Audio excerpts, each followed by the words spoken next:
সুপ্রিয় শিক্ষার্থী, আশা করি তোমরা ভালোই আছো। গত দিনের মতো আজকে আমরা গণিত সম্পর্কে আলোচনা করব। তো আজকের বিষয় হলো, আমরা পরীক্ষার ক্ষেত্রে দেখি যে আমাদের সংক্ষিপ্ত প্রশ্নগুলো সমস্যা হয় অর্থাৎ বুঝতে, এবং অনেক সময় দেখা যায় সূত্রগুলো মনে থাকে না, বিধায় আমরা কিন্তু করতে পারি না। যদিও বা অঙ্কগুলো অনেক ছোট এবং সহজ, তারপরেও দেখা যায় যে প্র্যাকটিসের অভাবে আমাদের এগুলা ভুল হয় আর কি। তো সাধারণত এই সমস্ত বিষয়গুলো জানা থাকলে আমরা পরীক্ষায় সৃজনশীল বা এমসিকিউ যে কোনো ক্ষেত্রে ভালো কিছু করতে পারি। ইভেন চাকরি পরীক্ষায়ও আমাদের এই সূত্রগুলো হলে অনেক ভালো হবে। তো কথা না বাড়িয়ে আজকে কোশ্চেনগুলো দেখার চেষ্টা করি। তো আমাদের একটি বৃত্তের পরিধি 30.1416 সেমি এবং বৃত্তটির উপচাপ 10.1416 সেমি হলে বৃত্তটির অধিচাপ কত সেমি। এরপরে 2 নং কোশ্চেনে আছে যে a সমান √3 - 1/a হয়, তবে a/a² -√3a + 1 এর মান নির্ণয় করো। এরপরে আছে আমাদের 3 নম্বরে যে x = 1 হলে x³ plus x⁴ minus x⁴ এর মান কত। এরপর আছে আমাদের একটি রম্বসের কর্ণের দৈর্ঘ্য 12 সেমি, ক্ষেত্রফল 54 বর্গ সেমি হলে অপর কর্ণটি কত।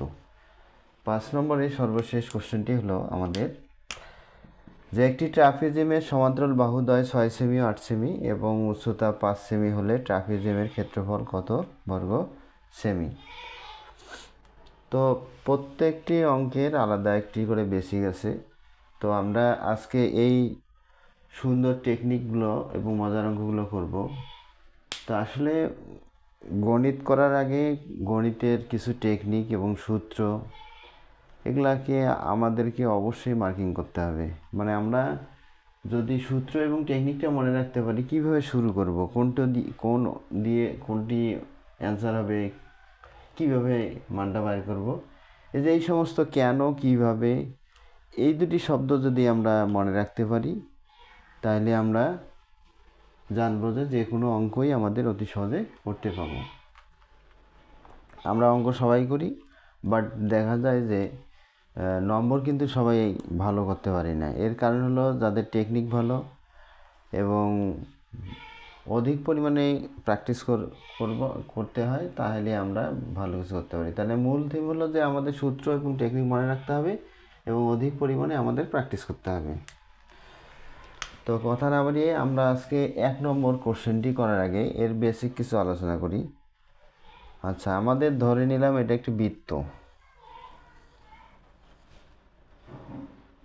যেহেতু বৃত্তটা ডাম্বেল আকৃতির, তো ধরে নিলাম বৃত্তটি একটু গোল বেশি হবে, এটা ডাম্বেল আকৃতির হয়ে গেছে।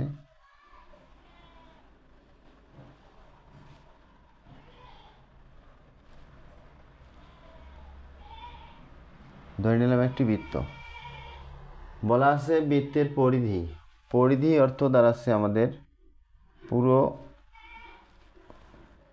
বৃত্তের মোট দূরত্ব, মানে এখান থেকে শুরু হয়ে যদি এখানে শুরু হয়, এখান থেকে ঘুরে আবার এখানে আসলো, তো এটা হলো আমাদের পরিধি, অর্থাৎ বৃত্তের মোট দূরত্বকে পরিধি বলে।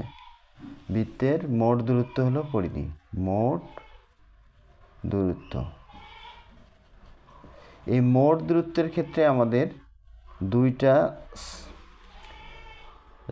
চাপ থাকবে। এখান থেকে একটুক চাপ ধরলাম, এটা হলো আমাদের উপচাপ, অর্থাৎ বৃত্তের মধ্যে ক্ষুদ্রতম চাপটি হলো উপচাপ। এরপরে এই ক্ষুদ্রতম চাপ বাদ দিয়ে বাকি যে চাপটা থাকলো এটা হলো অধিচাপ। এটা কি হলো আমাদের, তাহলে এটা হলো অধিচাপ আর এটা হলো আমাদের উপচাপ।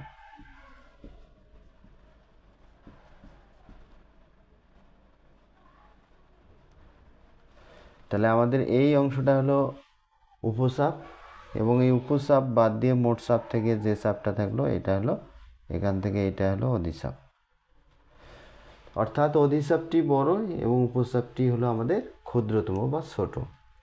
তো এখানে দেওয়া আছে উপচাপ হলো 10 অর্থাৎ এই মানটা দেওয়া আছে আমাদের 10,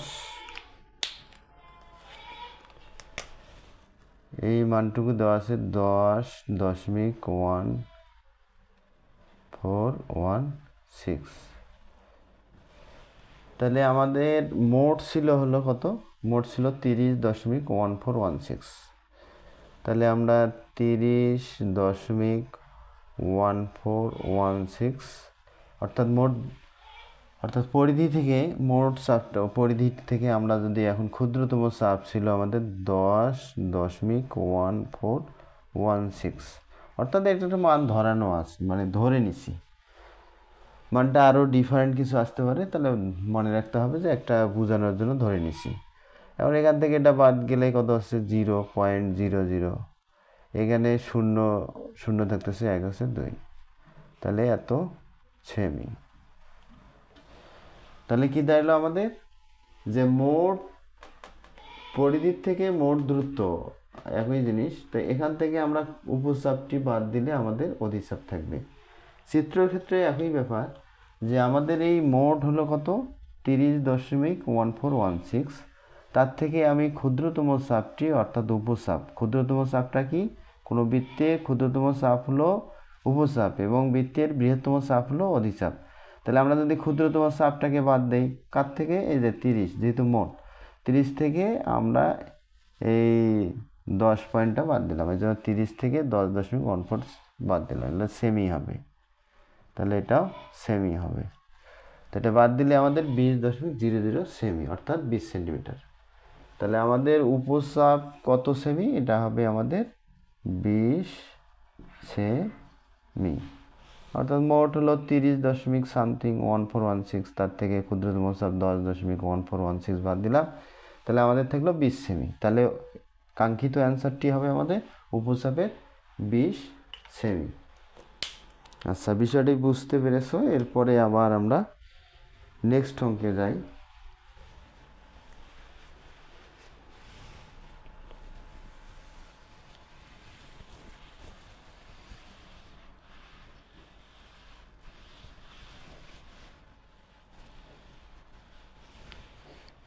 এবারে আমাদের 2 নং কোশ্চেন দেখা যায় যে আমাদের এ সমান কি আছে?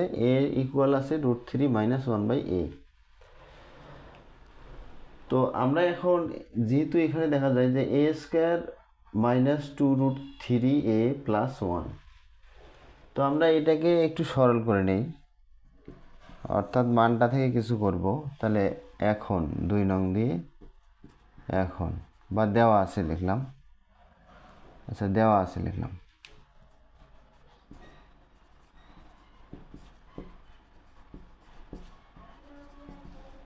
তাহলে দেওয়া আছে আমাদের a = √3 - 1/a। তাহলে তাহলে আমরা কি করব? a রাখলাম, -1/a এদিক নিয়ে আসলাম, তাহলে হয়ে গেল প্লাস। তাহলে ছিল মাইনাস, এদিকে এসে প্লাস √3, বা এখন এর নিচে 1, এখন এর নিচে 1 বোঝার ক্ষেত্রে দাগ দিয়ে দিলাম। তাহলে আমাদের এই 1 আর এর লসাগু হলো a। তাহলে এখন 1 দ্বারা a কে ভাগ করলে কি হয়? a থাকবে, a দ্বারা উপরে a কে গুণ করলে a² আসতেছে, আর এই প্লাস ছিল, প্লাস লিখলাম। আবার এই a দ্বারা, অর্থাৎ এই হর দ্বারা লসাগুকে ভাগ, a দ্বারা a কে ভাগ করলে 1 আসে, 1 দ্বারা উপরের 1 কে গুণ করলে 1 হয়, সমান √3। আচ্ছা, এখন আবারও এই √3-র নিচে 1 আছে আমাদের, 1 দ্বারা আবার এটাকে গুণ করলে কি আসবে? বা 1 দ্বারা এটাকে গুণ করলে a² + 1, আর গুণন বা ক্রস মাল্টিপ্লাই যেটা বলা হয় আর কি। তো এই ক্ষেত্রে আমাদের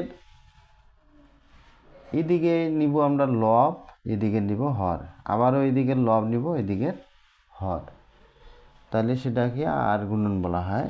1 দ্বারা এটাকে গুণ করলে a² + 1, আর √3 দ্বারা একে গুণ করলে √3a আসতেছে। তাহলে আমরা একটা মান পাইলাম। তাহলে এখন আচ্ছা, এখন আমরা অঙ্কটি লিখব। আচ্ছা, তার আগে এটা মিশাই দিলাম।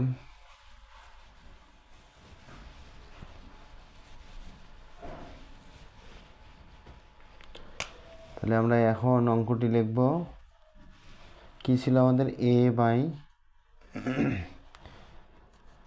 a square minus 2√3a plus 1। তাহলে সমান কি লিখতে পারি, a বাই আমরা লিখতে পারি a স্কোয়ার প্লাস 1।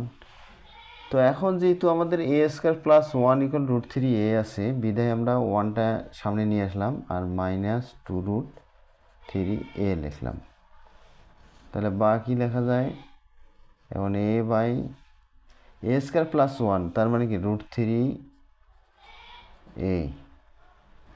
আর এদিকে তাহলে কি আসলো মাইনাস, আবার এদিকে অর্থাৎ এর মান হলো আমাদের √3a আর এখানে মাইনাস 2√3a। তাহলে কি দাঁড়াচ্ছে আমাদের দুইটা √3a থেকে একটা বাদ দিব, কারণ এখানে কোফিসিয়েন্ট অর্থাৎ সহগ আছে 1, তাহলে 2 থেকে 1 বাদ গেলে আর একটা থাকে, তাহলে a বাই মাইনাস √3a। তো এখন আমাদের যেহেতু এখানে 2 এর সামনে মাইনাস ছিল অর্থাৎ দুইটা, এখানে কিছু নেই মানে 1 কোফিসিয়েন্ট 1 আছে। আচ্ছা, এখানে 1 থাকার কারণে 2 এর থেকে 1 বাদ গেলে আরও একটা থাকে, তো যেহেতু -2টা বড় আমাদের এজন্য মাইনাস থাকলো। এরপরে বিষয়টা হলো আমাদের এখানে √3a, রাশিটা কি √3a, দুইটার থেকে একটা বাদ গেলে আরও √3a একটা থাকে। তাহলে এখন আমাদের এই যে √3-এর উপর রুট আছে বাট এর উপর নাই, তাহলে এ কাট ক্যান্সেল, তাহলে -1/√3। তাহলে আমাদের কি আসবে -1/√3। তো আশা করি বিষয়টি বুঝছো। এরপরে আবার 3 নম্বরে যাব।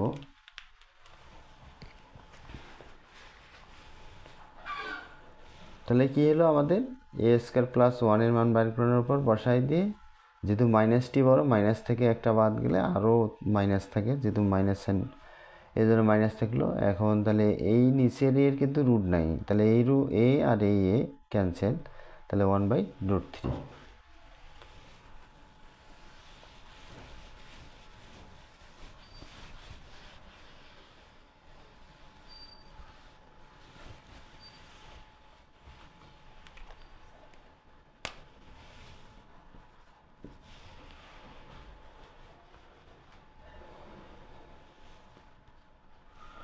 এরপর 3 নম্বর কোশ্চেন 3-এ দেখা যায় যে এক্স এর মান আছে হলো 1, অর্থাৎ এক্স এর ভ্যালু 1 দেওয়া আছে, লিখব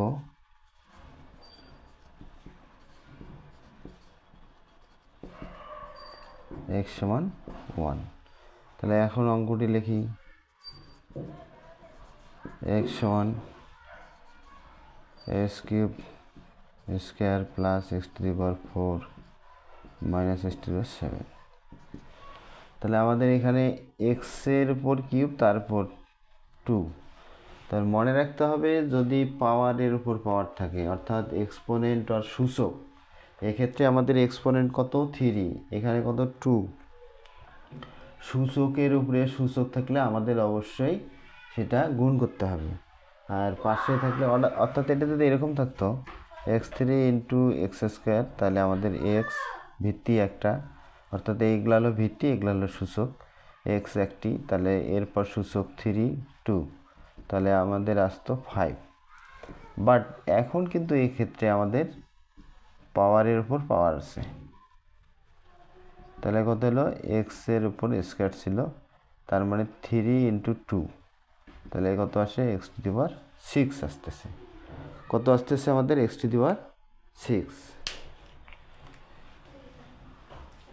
আচ্ছা, তাহলে আমাদের এক্ষেত্রে কত আসবে x⁶ আসবে 6 প্লাস x⁴ মাইনাস x⁷, এটা আসলো। এখন এর ভ্যালু বসাবো, অর্থাৎ এক্স এর মানটা বসাবো। এক্স এর মান ছিল আমাদের 1 ছিল, কত ছিল 1 ছিল, তাহলে আমরা এক্সের জায়গায় 1 বসাই দিব, তারপর 6, এরপরে এক্সের মান আবার 1, এরপর 4 মাইনাস এক্সের মান 1 7, তাহলে x⁶ অর্থাৎ ওয়ানের পর যত পাওয়ারই থাক না কেন, অর্থাৎ গুণ করলে আমাদের কি হবে, একই আসবে, 1 2 3 4 5 6। তাহলে এক্ষেত্রে আমাদের এক্সের উপর কি আছে, 6 পাওয়ার থাকার কারণে 6 বার, অর্থাৎ 1 6 বার গুণ করলে 1ই হবে, 1এ আসলো। তারপর 4 বার গুণ করলে 1এ আসলো। এবারে 1-এর পর 7 পাওয়ার, তার অর্থ আসলো 1। এখানে যদি 1 কোটি পাওয়ারও থাকে, সূচক যদি 1 কোটি হয়, তাও আমাদের 1 আসবে, অর্থাৎ 1-এর গুণফল 1-এ আসে। 1 গুণন 1 সমান 1। তাহলে এই প্লাস আর মাইনাস ভ্যানিশ, তাহলে কত থাকে 1। তাহলে কি করলাম, এই 3 দুগুণ 6, এগুলা যা আছে লিখলাম, লেখানোর পর আবার এক্সের যেহেতু মান দেওয়া ছিল 1টা বসাই দিয়ে, 1-এর উপর 6 পাওয়ার মানে 1, এখানে 1-এর উপর 4 পাওয়ার অর্থ হলো কি আমাদের 1 আসে। আচ্ছা, এরপরে 7 ছিল, 1-এর উপর 7 মানে আবারও 1, প্লাস 1 মাইনাস 1 ভ্যানিশ, তাহলে 1 থাকলো। তাহলে কাঙ্ক্ষিত অ্যান্সার হলো আমাদের 1 আসে। আচ্ছা, এরপরে আমরা 4 নম্বরটি করার চেষ্টা করব।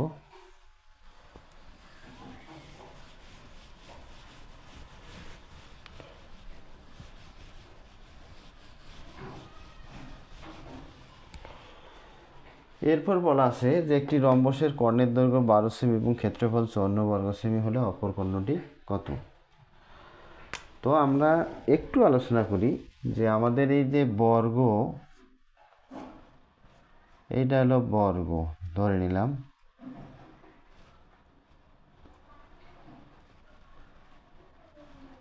আবারও এটা হলো বর্গ।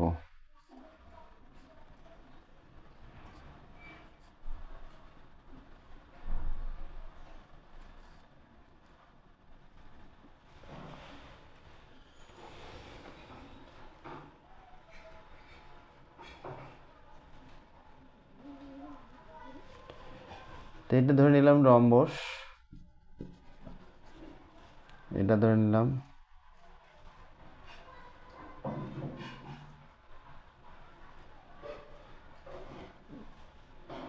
বর্গ।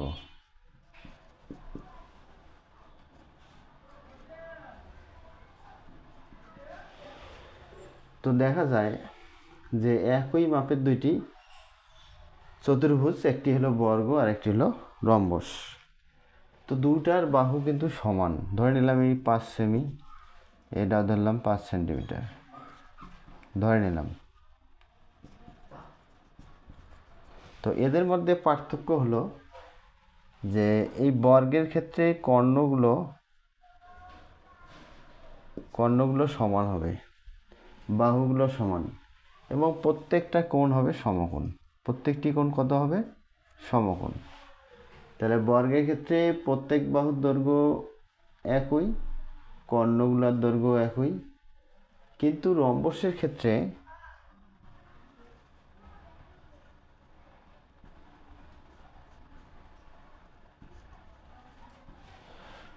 ক্ষেত্রে কর্ণগুলো আলাদা হবে। রম্বসের ক্ষেত্রে কর্ণ আলাদা, বাট এই বাহুগুলো সব সমান, 5 সেমি, এরও 5 সেমি, এরও 5 সেমি। তো এখন প্রশ্ন যে বর্গের কর্ণগুলো সমান হয়, বাট রম্বসের কর্ণগুলো সমান হয় না কেন। রম্বসের ক্ষেত্রে যেহেতু কোণগুলো সমান নয়, কিন্তু বর্গের ক্ষেত্রে কোণগুলো সমকোণ, বাট রম্বসের কোণগুলো সমকোণ নয়, বিধায় কর্ণগুলো আমাদের সমান হবে না। আর এই ক্ষেত্রে ক্ষেত্রফল হচ্ছে আমাদের a গুণন a সমান সমান a স্কয়ার বর্গ একক। আর এদিকে রম্বসের ক্ষেত্রে যেহেতু কর্ণগুলো আলাদা, এই জন্য সূত্র হলো হাফ ইন্টু d1 d2। তাহলে রম্বসের ক্ষেত্রে কি আসলো আমাদের, হাফ ইন্টু d1 d2, অর্থাৎ এই ক্ষেত্রে ডায়াগোনাল অর্থ হলো কর্ণ, এই জন্য d1 d2 প্রথম কর্ণ, দ্বিতীয় কর্ণ। তো ধরে নিলাম কর্ণের দৈর্ঘ্য হলো 12, এই ক্ষেত্রে ধরে নিলাম d1 হলো, d2 এ ধরলাম 12 সেমি, যে কোনো একটা ধরলেই হবে। 12 সেমি, D1 আর D2। এখন ক্ষেত্রফল, অর্থাৎ এই প্রশ্ন মতে আমরা এখন প্রশ্ন মতে লিখতে পারি হাফ ইন্টু D1 D2 সমান কত আমাদের 54। একটি জিনিস মনে রাখবো যে যখন প্রশ্ন মতে লিখব তখন কিন্তু কোনো সময় আমরা ইউনিট ইউজ করব না, অর্থাৎ এককটা ইউজ করব না। তাহলে আমাদের এক্ষেত্রে কি আসে, বা হাফ লিখলাম D1 এর মান বাইর করব, এবং D2 হলো 12 ইকুয়াল 54। তাহলে আমরা 2 দ্বারা, যেহেতু নিচে এটা উপরে 1 আছে মনে মনে, তাহলে 2 দ্বারা ভাগ করলে কত 6। তাহলে বা এখানে কি আসলো আমাদের 6D1 সমান 54, বা D1 তাহলে গুণ আছে 6টা দিক দিয়ে ভাগ হবে, 54 ভাগ 6, 6 লং 54, অতএব D1 9, অপর কর্ণ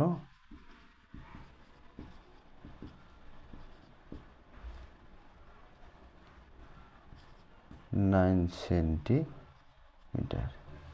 তাহলে আমাদের কর্ণ একটি ছিল আমাদের 12, তাহলে অপর কর্ণটি কত আসলো 9 সেমি। আর একটু দেখি, তাহলে বর্গ এবং রম্বস দুইটাই কিন্তু একই, বাট এখানে ডিফারেন্ট হলো যে রম্বসের ক্ষেত্রে কোণগুলো সমান নয়, বর্গের ক্ষেত্রে কোণগুলো সমকোণ। বর্গের ক্ষেত্রে কর্ণগুলো হলো সমান, উভয় কর্ণের দৈর্ঘ্য সমান। রম্বসের ক্ষেত্রে উভয় কর্ণের দৈর্ঘ্য সমান নয়। তো বর্গের ক্ষেত্রে ক্ষেত্রফলের সূত্র হলো বাহু গুণন বাহু, বাহুকে যেহেতু এ ধরছি এই জন্য এ গুণন এ স্কয়ার, অর্থাৎ বর্গ একক, এ স্কয়ার বর্গ একক। কারণ এর উপরে 1, এর 1, তো ভিত্তি 1 যোগ 1 2 আসলো। আচ্ছা, এখন রম্বসের ক্ষেত্রে ক্ষেত্রফলের সূত্র হলো হাফ ইন্টু D1 D2। তো আমাদের কোশ্চেনে এখন যাই, কথা না বাড়িয়ে। দেওয়া আছে একটি রম্বসের কর্ণের দৈর্ঘ্য হলো 12 সেমি। তাহলে ধরে নিলাম D1 আর D2 as like as best. তো ধরে নিলাম 12 সেমি, D2টা হলো 12 সেমি। প্রশ্ন মতে আমাদের ক্ষেত্রফল যেহেতু আমরা জানি হাফ ইন্টু D1 D2, এই ক্ষেত্রে আমাদের 54 বর্গ সেমি আছে, 54 লিখতে পারি। প্রশ্ন মতে আমাদের ইউনিট ইউজ করা যাবে না, বিধায় আমরা লিখলাম না। এরপরে আমরা এই 2টা হলো নিচের, 12 যেহেতু D2 এর মান 12, তাহলে 2 দ্বারা 12কে ভাগ করলে 6 আসতেছে, 6 আর D1 গুণ করলে 6D1। যেহেতু আমাদের উদ্দেশ্য এখানে অপর কর্ণ, অর্থাৎ এক্ষেত্রে অপর কর্ণ ধরে নিচ্ছি D1, তাহলে D1 ইকুয়াল আমাদের 6টা যে ভাগ আসলো 6 লং 54, D1 সমান 9। তাহলে অপর কর্ণটি আমাদের কত হবে 9 সেমি। তাহলে কাঙ্ক্ষিত উত্তরটি হলো আমাদের কত 9 সেমি। আশা করি বুঝছো। এরপরে আবার 5 নং কোশ্চেন করার চেষ্টা করব।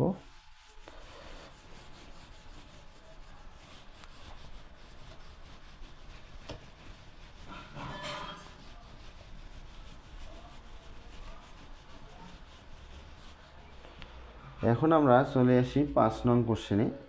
এখানে বলা আছে একটি ট্রাপিজমের সমান্তরাল বাহুদ্বয় 6 সেমি 8 সেমি এবং উচ্চতা 5 সেমি হলে ট্রাপিজমের ক্ষেত্রফল কত বর্গ সেমি। তো এই অঙ্কটি করার আগে একটু বেসিক আলোচনা করি আমরা, যে এটা ধরলাম একটা ট্রাপিজিয়াম।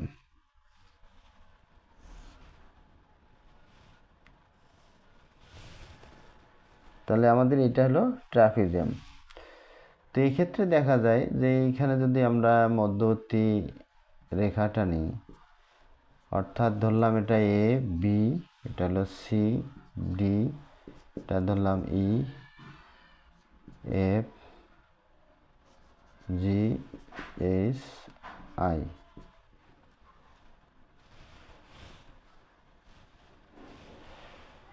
তো দেখা যায় যে আমাদের এই ট্রাপিজিয়ামের এখানে 5, এটাও 5, যেহেতু এখানে বলা আছে উচ্চতা 5, এখানেও 5। তো যখন এ বি এবং সিডি এই সরলরেখা দুটির মধ্যবর্তী যদি দূরত্ব 5 সেমি করে থাকে তখন এ বি আর সিডি সরলরেখা দ্বয় বোথ আর কি প্যারালাল তখনই হবে যখন লাইন দুটার অবশ্যই মধ্যবর্তী দূরত্ব সমান হবে। তো এখানে ধরে নিলাম 5 এই এইচজি আইএফ এরা সবাই 5 সেমি, সব বাহুগুলোই 5 সেমি, মধ্যবর্তী যেহেতু সমান তাহলে এবি হলো এবং সিডি উভয় রেখা হলো সমান্তরাল সরলরেখা, বিধায় এটা ট্রাপিজিয়াম। তাহলে ট্রাপিজিয়াম কাকে বলে? ট্রাপিজিয়াম হলো যে চতুর্ভুজের এক জোড়া সমান্তরাল বাহু আছে। তাহলে একটি ট্রাপিজিয়ামের কি শর্ত থাকতে হবে? যে অবশ্যই এক জোড়া সমান্তরাল বাহু থাকতে হবে। এখন দেখা যায় এটা আমার এদিকে আছে, না থেকে এদিকেও থাকতে পারে, যে কোনো একদিকে দুই চতুর্ভুজের 4টি বাহুর মধ্যে যে কোনো এক জোড়া সমান্তরাল থাকলে সেটা ট্রাপিজিয়াম। তো ট্রাপিজিয়ামের ক্ষেত্রে আরেকটি বিষয় দেখা যায় যে এ বি এবং সিডি রেখাটি বড়, এ বি রেখাটি ছোট। It has no matter. তাহলে মনে রাখতে হবে যে আমাদের বাহু দুটো ছোট বা বড় আছে দৈর্ঘ্য, এটা ব্যাপার না, বাহু দুটো পরস্পর সমান্তরাল কি না। যদি সমান্তরাল হয় তাহলে অবশ্যই সেটা কি হবে? ট্রাপিজিয়াম। তো এখন অঙ্কটি করার চেষ্টা করি আমরা। সমান্তরাল বাহুদের 6 সেমি এবং 8 সেমি, ধরে নিলাম এটি 6 সেমি। এরপর কি আছে? 8 সেমি, এটা ধরলাম 8 সেমি। উচ্চতা 5 সেমি ধরানো আছে। তো আমরা এখন জানি সূত্র, আমরা জানি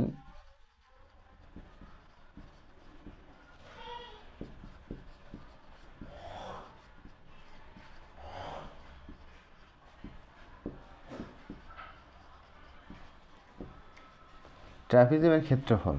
আমরা জানি ট্রাপিজিয়ামের ক্ষেত্রফলের সূত্র হলো হাফ ইন্টু সমান্তরাল বাহু দুটো এ বি, ধরলাম এটা বি, এটা ধরলাম এ, এবং উচ্চতা হলো এইচ, উচ্চতা ধরলাম এখানে এইচ, ধরলাম উচ্চতা আমাদের এইচ, তাহলে বর্গ সেমি।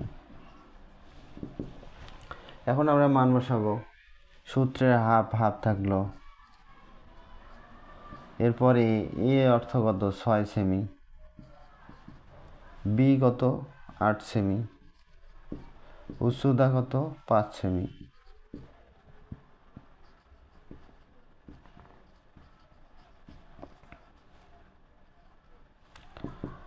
তাহলে হাফ থাকলো, 8 6 কত হবে আমাদের? 14 হবে, 5 বর্গ সেমি। তাহলে এই 5 থাকলো এবং 8 এবং 6 যোগ করলে 14 হবে।